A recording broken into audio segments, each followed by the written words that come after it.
Consider this. In 1964, Sidney Poitier became the first African American to win an Academy Award for Best Actor for his performance in Lilies of the Field. But the following year, Laurence Olivier would appear in blackface to play Othello, for which he received his 7th Best Actor nomination. I think, how bizarre. So there's Laurence Olivier and there's Sidney Poitier. It's not long ago at all, no. That's right. Just 5 decades ago, mainstream audiences found it acceptable to have a white actor in blackface on screen. In fact, that had been the accepted convention for playing Othello on stage for centuries, which is why playwright Lolita Chakrabarty wanted to look back to 1833 and a pivotal moment in theater history. May I present Mr. Ira Aldridge? Hello. One of the greatest gifts that Lolita has given to this material is presented this unknown story about a man named Ira Aldridge, who is one of the greatest Shakespeare actors of our lifetime, but no one really knows about him. Kind of saddened me that he wasn't remembered like he deserved to be.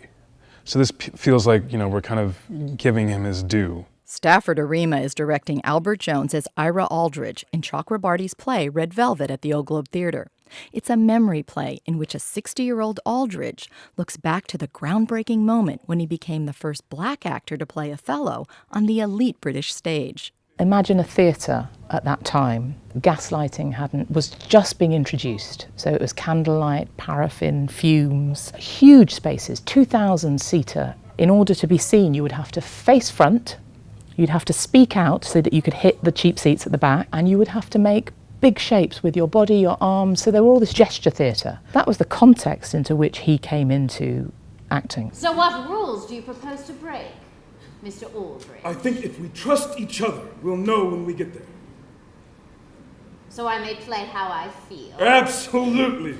The play's concerned not just with issues of race, but also with a discussion of the craft of acting, says actress Allison Mack. You get to see sort of the teapot style of acting next to a more domestic style of acting and the transformation of one style to the next. I mean, the show is very much about looking at how you can push the envelope in order to step into the next evolution of artistry and expression. There was an acting style that Aldridge performed in that probably was very similar to Marlon Brando when he graced the stage in A Streetcar Named Desire. One critic describes, how can you describe this great actor? It's like taking water from the sea with a spoon. Descriptions like that, you just think, whoa, he must have been phenomenal. Shed dangers with you! Well, it was a big deal because it went against anything that they had experienced, the London audience, but I think it also kind of shook the culture. I mean, he broke through one of the biggest barriers ever set for black artisans. So it was much larger than just getting on stage for a few performances. It affected people. And when he went onto that stage and inevitably performed the role of Othello, the audience goes ballistic. They got 3 standing ovations, the crowd kind of ate it up. But not mainstream theater critics, whose scathing reviews ignored Aldrich's performance and instead focused on his ethnicity. But owing to the shape of his lips, it is utterly impossible for him to pronounce English in a manner to satisfy even the unfastidious ears of the gallery.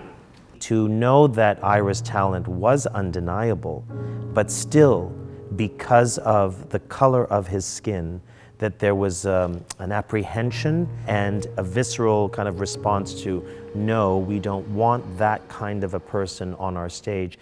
That disappointed me, because for me, the arts have always been, and I pride myself in being part of a community that is open. But that artistic community of the British theater world would not open its doors to another African-American performer for almost a century, which may be further proof of how ahead of his time Aldridge was. Beth Accomando, KPBS News.